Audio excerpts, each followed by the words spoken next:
Hey guys, it's Blake here with you. Another video. Excuse me there. Smoking a death stick. So, um, anyways, just a few minutes ago, got back from the store. Just ran up there real quick to grab some smokes, and I had seen that there was a couple of d.o.t. officers that had pulled over a truck that you could obviously look at it and tell it was screwed. Had no headlight on one side, blinkers and everything was smashed off the side.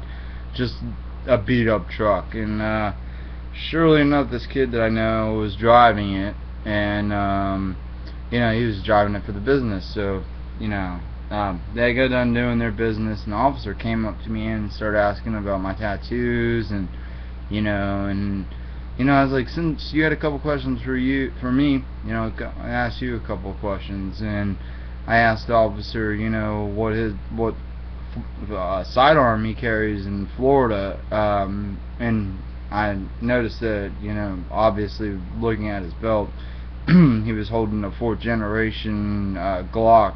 I think it was a 23. I know it was a 45 ACP. I didn't get the model number out of him. And he was actually a competition shooter back in the 80s. Now, when he competition shot, he shot the 686, I believe, and he said he did good, back in the days. Now he says he has to carry the Glock, so he doesn't like it. He says you should see, he was telling me about his collection at home, and you should see what I got, and in the nice department. Obviously, you can tell this officer knows his nice weapons over what they make him use. Now, he did go on to say that the Glock, of course, it works. So that's why him and the other officers actually they're given to them. And also another thing, I guess now the Highway Patrol and d.o.t. have combined, so you might not, if it's a d.o.t. officer, don't think that it's just a d.o.t. officer. Now, this is in Florida. The d.o.t. officers have more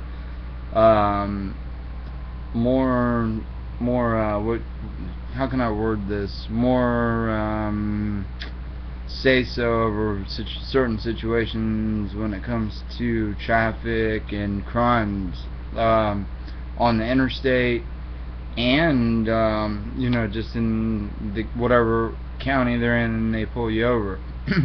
Now, I asked him, why don't you like the Glock? And he said, well, it's ugly, and it just is not something that you want to pull out and show to your friends and be like, look at how amazing the machining work is on it.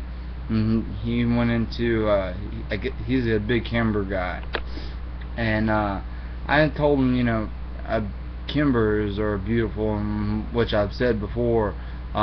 He actually has one of the smaller commando sized 1911 style Kimbers that he likes, and I told him that what was the firearm? I told him that because he was talking about the SIG P226, in which he wishes he could carry, and he owns 3 of those. Now, and I asked him if he had ever shot a SIG P250 full size, because he was carrying the full size Glock. And he said that he had never shot it, but he wanted to know what I thought about it.